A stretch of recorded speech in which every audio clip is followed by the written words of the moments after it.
kind introduction, and it's a real pleasure for me to be here with you today.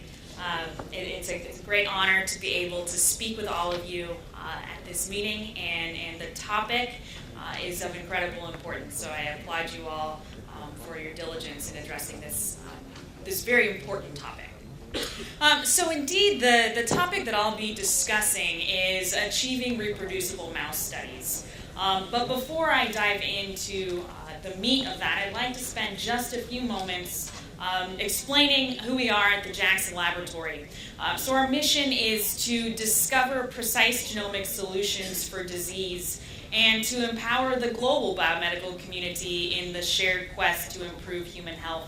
And we do this through three separate but interconnected areas. And the first is performing research. So JAX is a nonprofit, and we have independently funded investigators that are working on solving some very complex problems relating to human diseases as well. And we are also very passionate about providing resources to the global research community in the form of JAX mice, as well as many other freely available resources that you can find online. We're also passionate about educating scientists. This is something that is very near to my heart, and one of the reasons that I'm very pleased to be here with you today. So the goals of this particular talk are first to discuss how to design and successfully carry out robust mouse studies. And we'll address aspects of selecting appropriate mouse models as well as appropriate controls.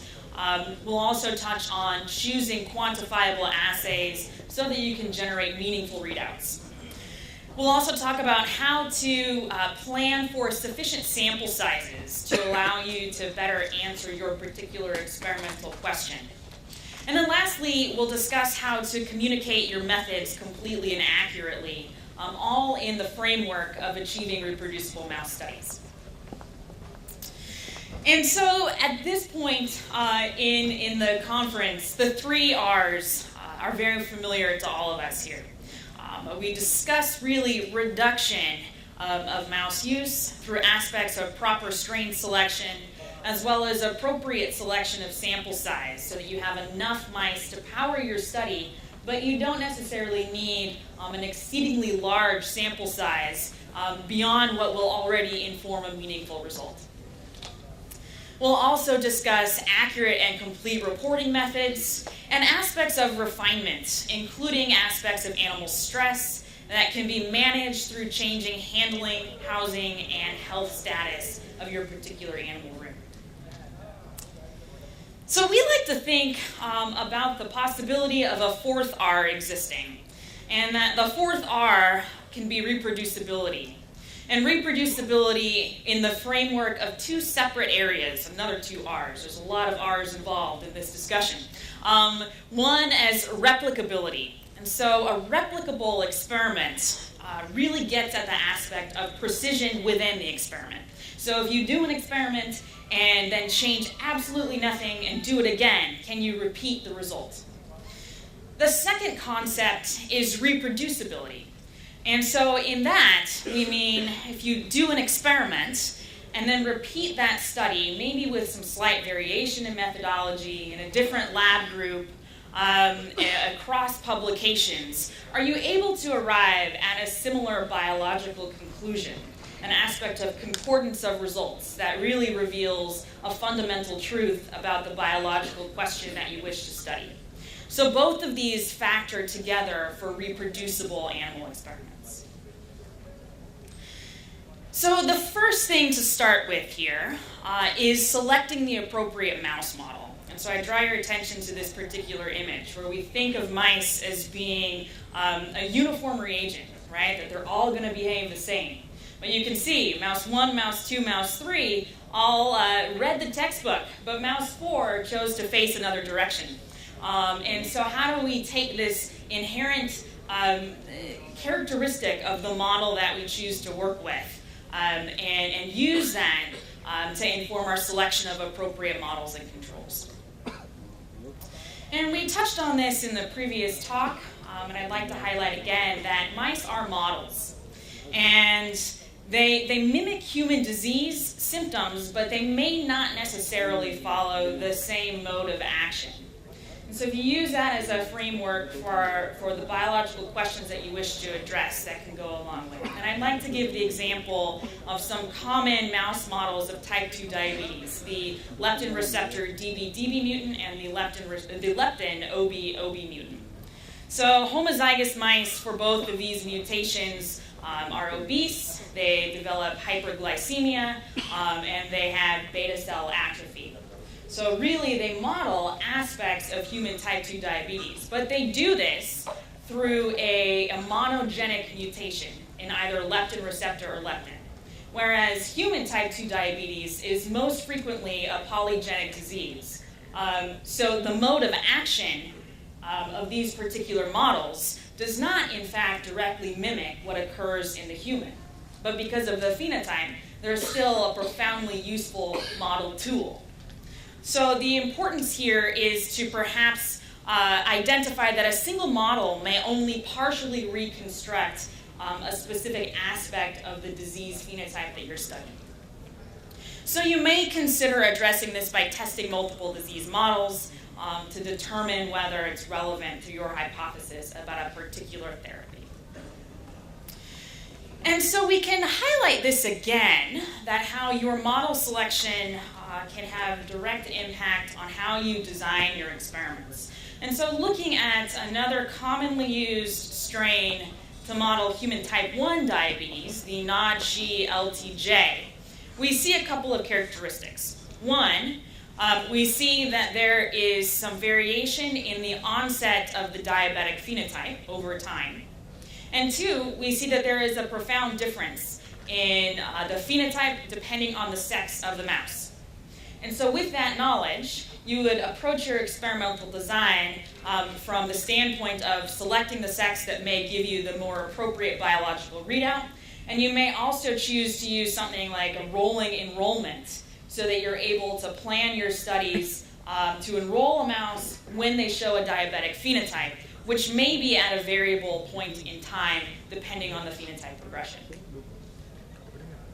So to kind of summarize the previous two slides, a genetic model, so to speak, does not necessarily equate to disease uniformity, and that there can be variation depending on age, sex, the genetic background, as well as environmental factors. And so you may expect to see a normal phenotype distribution in these models.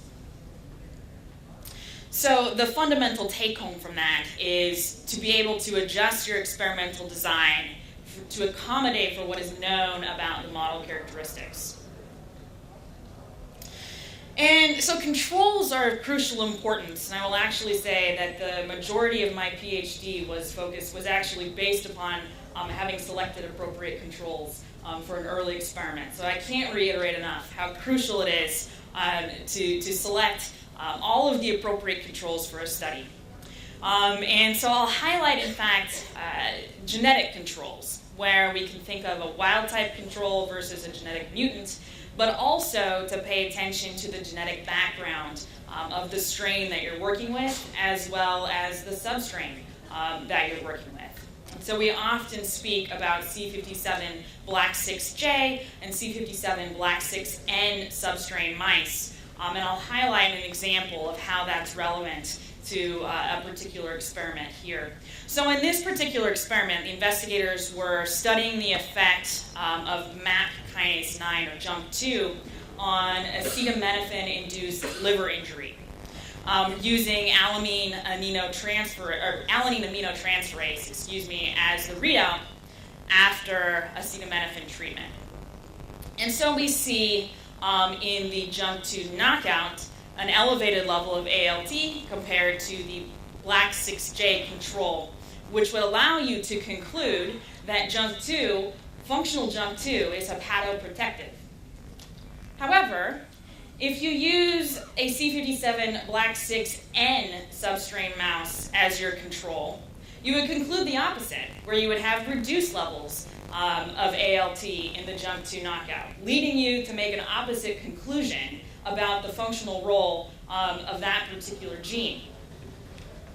So the important consideration in this context is to know the background of the strain that the JUNK2 mutant was created upon. And so here we see it was in fact a C57 black 6N, indicating that the appropriate control strain is the wild type C57 black 6N, allowing you to conclude that JUNK2 is hepatotoxic.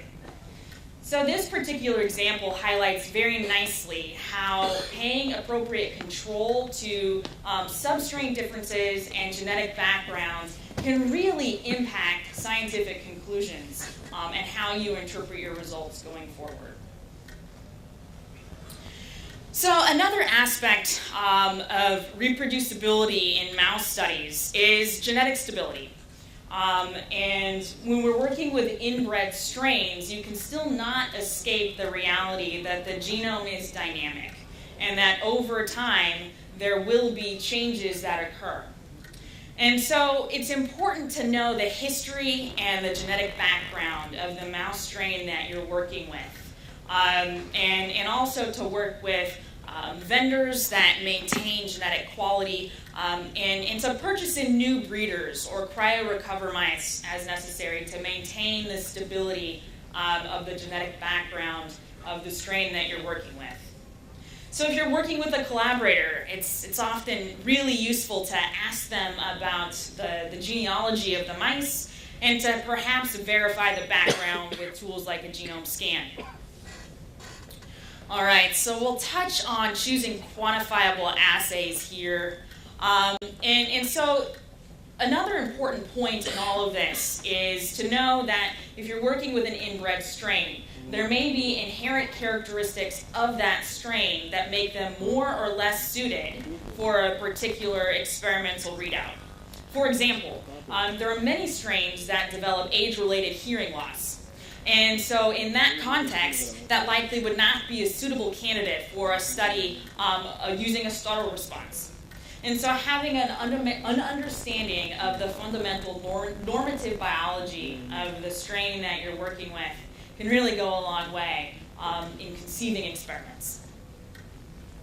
Another point I'd like to address is that repeated measures in a single test subject may result in the loss of sensitivity or habituation of that single test subject to a particular assay. So we can use the idea of a rotor-rod assay here, where over time a mouse may learn that particular assay or may learn to jump off the assay. And so you may choose to select multiple complementary assays that can help you address a similar readout to help provide that concordance of your results over multiple assay types. So we touched earlier on an aspect of stress in refining your experiment. And so it may affect different models differently. For example, muscular dystrophy models exhibit pronounced muscle fatigue. And this can be exacerbated by increased handling of those strains over time. So we really like to promote mindful handling of these mouse strains throughout your experimental paradigms. Excuse me, Dr. Grace, can you summarize this? Yes. Actually, we have our general body meeting after this session, so we are short of time. Okay, I will accelerate here. I apologize if I've gone long. All right, so again, mindful handling practices are crucial here. And I'm gonna put pause on this because I know I've talked to one of the next speakers and she might be able to address sample size a little bit later on. If not, we can talk about this in future or in the hall at the booth. I'd be happy to address this for you. All right, so we'll just drive right past there. And lastly, I would like to just express how crucial it is when writing up your studies to report your methods fully and completely so that other lab groups across multiple institutions can be able to conceptualize what you have done and choose to repeat those experiments going forward. And so all of this is in the context of doing solid and sound science so that you can achieve reproducible mouse studies going forward. And so I'd like to thank you very much, and it's been a real pleasure being here with you today.